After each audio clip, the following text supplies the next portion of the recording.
Hey, coucou tout le monde, j'espère que tu vas bien. Moi ça va super bien, je profite du beau temps, du soleil, de l'été, c'est génial. Donc aujourd'hui, vidéo FAQ, donc elle m'a été quand même beaucoup demandée, donc j'avais décidé d'attendre un petit peu, mais au final, je veux pas non plus qu'elle soit trop longue, donc je pense avoir assez de questions.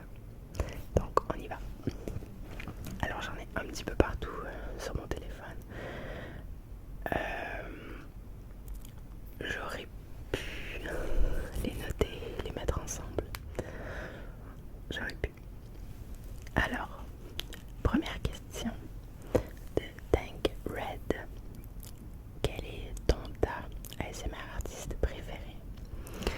Alors faut dire que j'en ai vraiment beaucoup parce que j'aime changer, j'aime beaucoup changer, mais des chaînes que je suis à la lettre, il y a Monsieur Discret que j'adore, je trouve que c'est très original, en plus il y a souvent d'autres langues et j'adore la SMR dans les autres langues parce qu'on dirait que j'écoute pas nécessairement vu que je comprends pas et ça fait que je m'endors plus vite, donc j'aime beaucoup. Il y a le nordique ASMR que je suis depuis le tout début et j'adore. Je trouve que ces sujets sont très réfléchis. Vraiment, ces vidéos sont nickel, le son est bon, l'image est bonne, la personne en tant que telle, j'adore, donc j'ai rien à dire. Sinon, il y a... C'est quoi son nom? Je me souviens plus. Ah oui, Dana ASMR. Ça sent en coréen, il me semble. Mais ça fait longtemps qu'elle n'a pas publié de vidéo. Sinon, Made in France, j'aime beaucoup. Mais encore là, j'adore, mais je m'endors pas parce que je veux voir ce qui se passe. Donc, mais j'en ai vraiment beaucoup, c'est difficile d'en nommer seulement qu'un. Quelle est ta destination de voyage rêvée? Destination de voyage rêvée. J'aimerais beaucoup aller en Égypte. Je trouve la culture vraiment intéressante. Les mets que j'ai goûtés de là-bas, j'ai adoré. C'est sûr que je vais voir les pyramides aussi. Donc c'est sûr que l'Égypte, ça en fait partie. Sinon, j'aimerais beaucoup aller en Alaska. Ça c'est sûr que je vais y aller, faire une croisière en Alaska. Avant qu'il n'y ait plus rien en fait. J'aimerais beaucoup. Es-tu passionné par quelque chose de peu commun? Quelque chose de peu commun. J'adore les insectes. Comme je suis dans mon jardin, puis je cherche des insectes. Et là, il faut que je trouve exactement ce que c'est, d'où ça vient et tout ça. J'aime beaucoup les insectes. Est-ce que c'est peu commun? Je sais pas. Mais j'adore ça. Ensuite, il y a BX Rush World qui demande: Salut l'adéquate. Alors, je voulais savoir, est-ce qu'il arrive quand tu finis une vidéo, tu t'endors? Qu'est-ce qui t'arrive quand tu finis une vidéo, tu t'endors? Une de mes vidéos, non, ça m'endort pas de m'écouter. Au contraire, ça me fait trop rigoler. Mais oui, quand j'écoute d'autres ASMR artistes, en fait, moi je me couche, je mets mes écouteurs, je mets ma playlist et c'est sûr que je m'endors pendant la playlist, c'est certain.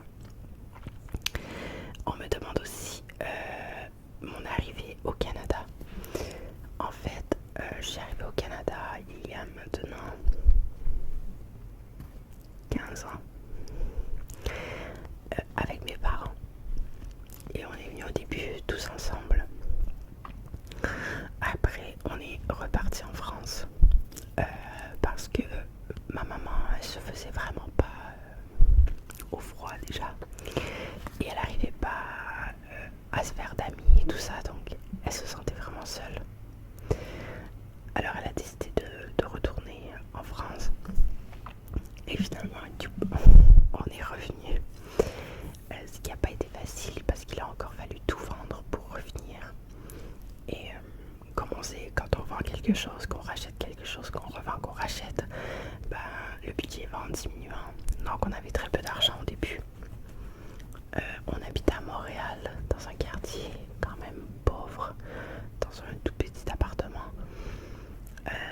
Mais je veux dire, on s'en est très bien sorti. Mes parents ont trouvé des boulots, je veux dire, on s'en est très bien sorti. Mais ça a été très très difficile au début. Ensuite, quelles sont tes chansons préférées? Ça, je dirais que ça dépend du moment parce que j'écoute beaucoup de styles différents. Donc, il peut y avoir une semaine où je vais me mettre à écouter du métal. En fait, c'est ce que j'écoute le plus, du métal. Et puis, tout à coup, la semaine d'après, ben, je vais écouter du hip-hop. Ça dure moins longtemps par contre. Donc, une chanson pas en particulier que j'aime beaucoup. En ce moment, j'écoute les anciens CD de System of a Down, puis de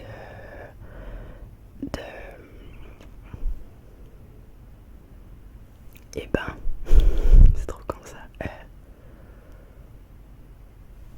Die Hard Is Murder. Donc ça c'est en ce moment ce que j'écoute.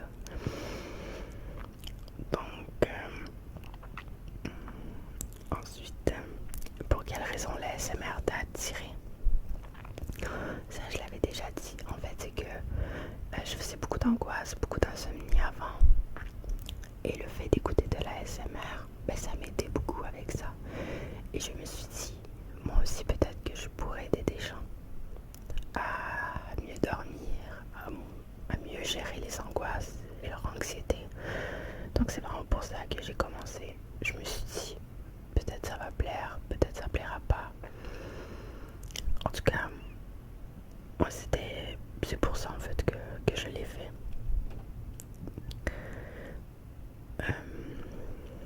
Ensuite, là j'étais où? Ah oui, j'en avais sur Instagram aussi.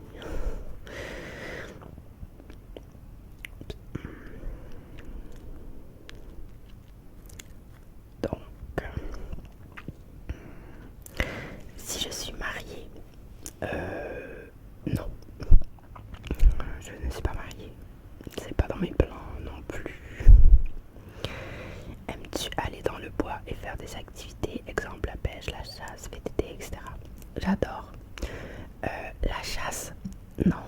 La pêche, c'est hypocrite, mais on dirait que vu que c'est caché, ça me dérange moins. Mais sinon, j'adore oui, faire du VTT, motocross, l'hiver, de la motoneige. C'est des trucs que j'adore. J'aime vraiment beaucoup. Et là, j'ai commencé à faire du vélo parce que j'aimerais faire du downhill, donc du vélo de montagne en fait. Ça, c'est dans mes projets. Mais il faut que je recommence par avoir mon cardio avant parce que là, j'en ai plus. T'occupes-tu toujours de tes poules? Est-ce que c'est beaucoup de travail en poulailler, dépenses, etc. En fait, s'occuper des poules, ça dépend. Tu peux y aller le matin, s'assurer qu'elles aient à manger, changer leur eau. Et c'est tout. Nettoyer le poulailler une fois par semaine. C'est tout. Après, moi, je les chouchoute énormément. Donc, tous les jours, je vais ramasser ce qui est sale. Je vérifie qu'elles ont de la nourriture. Je change l'eau pour qu'elles aient de l'eau fraîche 2 à 3 fois dans la journée. Et je leur fais des petites recettes. Donc, mélange de fruits, de légumes, des restants de table et tout ça. Donc, voilà. Mais sinon, non, c'est pas tant de travail. On me demande de parler de mon métier. En fait, avant le confinement, j'étais en cybercriminalité. Donc, cybercriminalité, en fait, ce que je faisais, c'était par exemple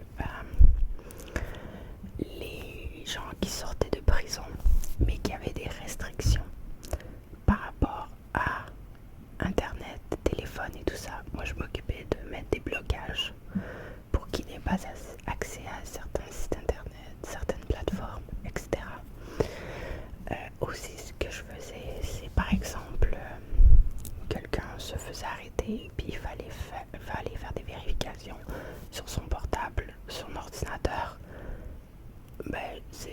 c'est moi qui le faisais également. Ou par exemple rechercher des téléphones. Donc par exemple quelqu'un est recherché, on veut savoir il est où. Donc avec les tours cellulaires, faire des géolocalisations, je sais pas comment expliquer ça, comme sans les termes, mais des triangulations pour les ondes en fait, pour trouver les téléphones, des choses comme ça. Donc ça c'est ce que je faisais avant le confinement. Là maintenant, je vais travailler dans un pénitencier comme agent de programme. Ça, ce que ça fait, c'est que quand un détenu est sur le point de sortir de prison, en fait, on lui fait un programme. Par exemple, s'il doit voir des psychologues, s'il doit voir un psychiatre, s'il doit retourner à l'école, s'il doit retrouver un travail, l'aider à trouver un appartement, faire un suivi également avec son agent de probation pour s'assurer qu'il a un bon cheminement de sortie pour pas retourner à l'intérieur. Donc là, c'est ce que je vais faire. Pourquoi l'adéquate? En fait, pourquoi l'adéquate? C'est que j'avais un ami, et je dis j'avais parce que malheureusement on n'est plus amis. Pourquoi? Je ne saurais vous dire. Du jour au lendemain, il a coupé les ponts. J'ai jamais su pourquoi. Mais ça, c'est toute une autre histoire. Donc, pourquoi l'adéquate? Cette amie, en fait, je sais pas trop comment ça a commencé, mais on parlait de quelque chose, puis à chaque fois, il disait « Ah, c'est adéquat. Ah, t'es adéquate dans ta façon de parler, d'expliquer, de réagir. » Et j'avais commencé un blog culinaire parce que j'adore cuisiner. Et je cherchais un nom. Et il m'a dit « Appelle-le l'adéquate. » Et après, là, la chaîne, j'ai fait l'adéquate ASMR également. Donc c'est de là que ça vient. Tu parles combien de langues? Donc français, anglais. Après libanais.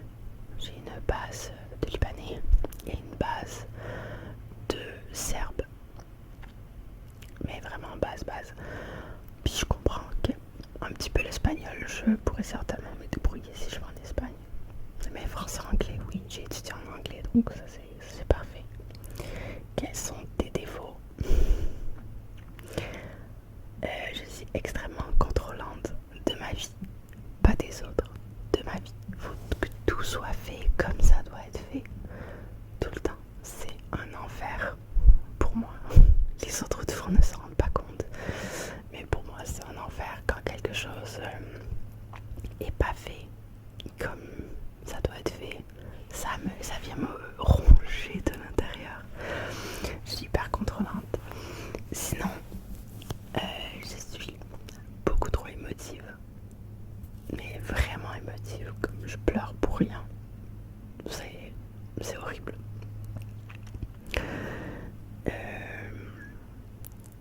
Quelles sont tes valeurs? Mes valeurs, la famille, c'est super important. Quand je suis venue ici, j'ai perdu ma famille qui reste en France. Donc maintenant pour moi, c'est important d'avoir ma propre famille. Et c'est important d'être en contact avec ceux que j'ai en France également, d'aller les voir le plus souvent possible, d'essayer qu'ils viennent me voir également le plus souvent possible. Je trouve ça très important, ça fait partie de mes valeurs. Et je sais pas comment dire ça, mais de pas juger les gens, de pas généraliser non plus. Pour moi, ça c'est très important. Et accepter les différences qui t'entourent également. Quand je suis arrivée, pourtant visiblement, je suis pas, j'ai pas l'air d'une étrangère, mais j'ai vécu beaucoup de racisme en arrivant ici, beaucoup de moqueries, beaucoup d'intimidation face à ça et tout. Et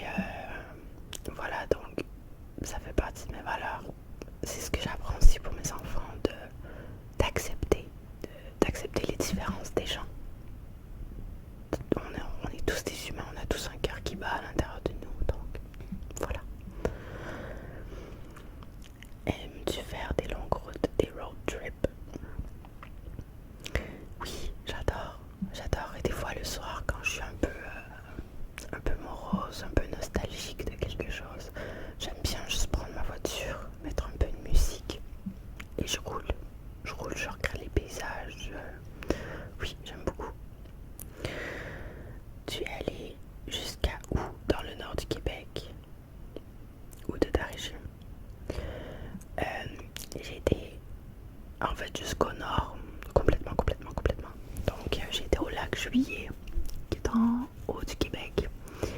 Et j'ai été à un village inuit qui s'appelle Salouit. Voilà, Salouit. Salouit. Donc c'est un village inuit dans le nord. Donc j'ai passé quelques jours là-bas. Parce qu'il faisait, en fait j'ai été aider un ami, il faisait le recensement des caribous. Donc j'ai été avec lui faire le recensement des caribous. Ouais. Donc c'est vraiment pas la même culture, la même façon de vivre. C'est totalement différent, même si on est dans le même pays et même dans la même province. C'est complètement différent. J'avais beaucoup aimé l'expérience. Sinon, où j'ai été, j'ai pas beaucoup voyagé au Canada. Après, j'étais à Ottawa, Toronto. Après, j'étais de l'autre côté, dans l'Est. J'étais en Gaspésie, Nouveau-Brunswick. Sinon, après ça, Montréal, Québec, Trois-Rivières. Je veux dire, ça c'est... En voiture, ça va bien. Quelles sont les destinations voyage que tu as déjà fait? Destination voyage. Il y en a beaucoup. J'ai été beaucoup en Europe, donc France, Italie, Espagne. J'ai été aux États-Unis aussi, New York, Los Angeles, Boston. J'ai voyagé dans le Canada, mais vraiment province de Québec, province d'Ontario, Nouveau-Brunswick. Après, j'étais en Australie, en Nouvelle-Écosse, au Costa Rica, au Mexique, à Cuba. Il aurait peut-être fallu que je me fasse une liste. En Thaïlande, au Pérou, à Bali. Je crois que c'est ça.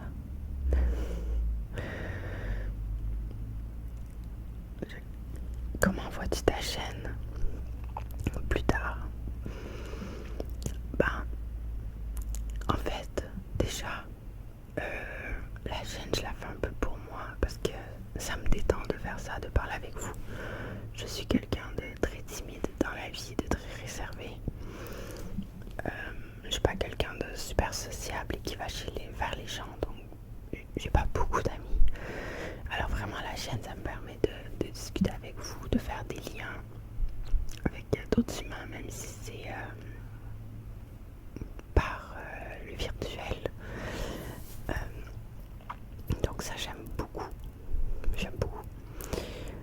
Donc je fais ça pour moi déjà, pour commencer. Et après si ça détend des gens en même temps, c'est parfait. Où je vois ma chaîne plus tard, ça va dépendre de vous, ça va dépendre de moi, comment ça évolue, comment vous évoluez là-dedans. Mais ce qui est important, c'est que je reste moi-même et que ça reste quelque chose que j'aime faire. Comme au début, quand j'ai fait les ASMR Girlfriend, j'étais pas certaine d'aimer. C'était une demande que j'avais eu vraiment beaucoup. J'étais pas certaine d'aimer ça. J'avais même demandé à Monsieur Discret, qui est toujours de très bons conseils, savoir qu'est-ce qu'il en pensait. Et j'ai vu que ça avait beaucoup plu.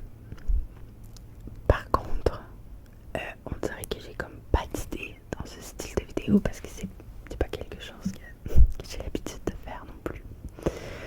Donc voilà, on va voir comment la chaîne va évoluer, mais pour l'instant, comme ça, moi ça me convient très bien.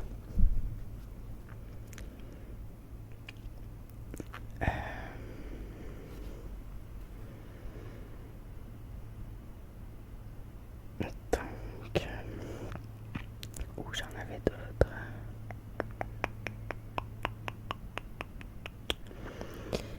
Oups. Est-ce que tu as aimé faire la Coupe de France, même si tu étais parmi les plus petites chaînes? En fait, tu étais la petite chaîne.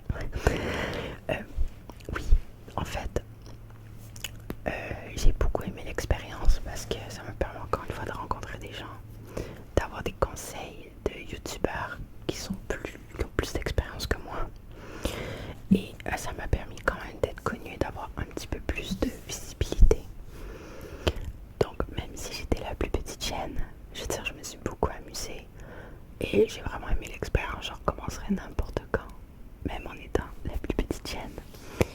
Et ce que j'ai beaucoup aimé, c'est que les gens, ils votaient pas selon le nombre d'abonnés, ils votaient vraiment selon ce qu'ils aimaient. Donc voilà, non, j'ai beaucoup aimé, je regrette rien. Ça...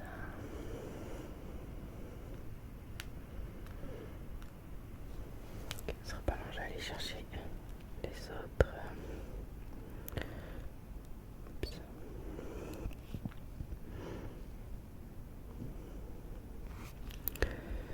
Donc ça ici.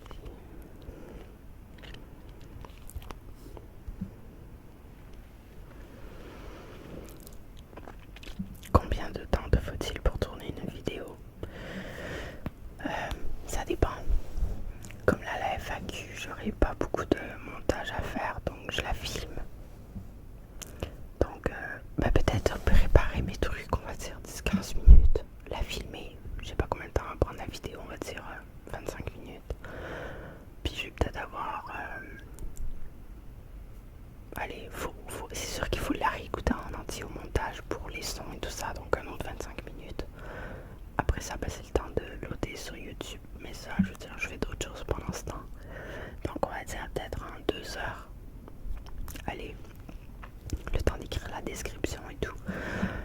Sinon les roleplays c'est un petit peu plus long. Préparer les objets, préparer un petit dialogue, même si c'est beaucoup d'impro, quand même préparer un certain dialogue. Donc ça c'est peut-être 1 heure de plus. Donc on va dire en 3 heures peut-être pour faire une vidéo de 20-25 minutes environ. J'ai perdu ma page.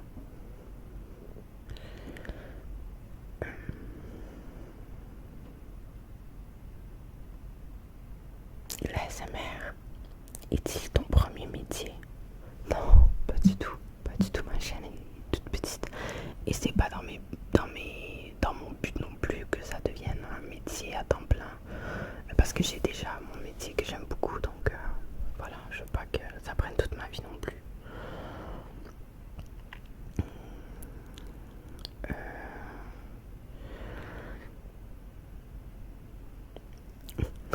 Tu es toujours sérieuse dans tes roleplays. Comment fais-tu pour le garder? Ben je sais pas. Je sais pas. Des fois non, des fois je me tape de ces fous rires et je suis obligée de couper au montage, mais non, j'y arrive. D'où vient ton inspiration? Mon inspiration en fait de ce qui m'entoure, de ce que je vis, même si j'écoute beaucoup d'ASMR, donc c'est sûr que quand j'écoute une vidéo qui me détend, je me dis que j'ai envie de la faire moi aussi, voir si je pourrais détendre autant que l'ASMR artiste. Donc quand je le vois que dans une chaîne, je tag l'ASMR artiste, mais quand il y a plusieurs chaînes qui font le même genre de vidéo, là je tag plus vraiment.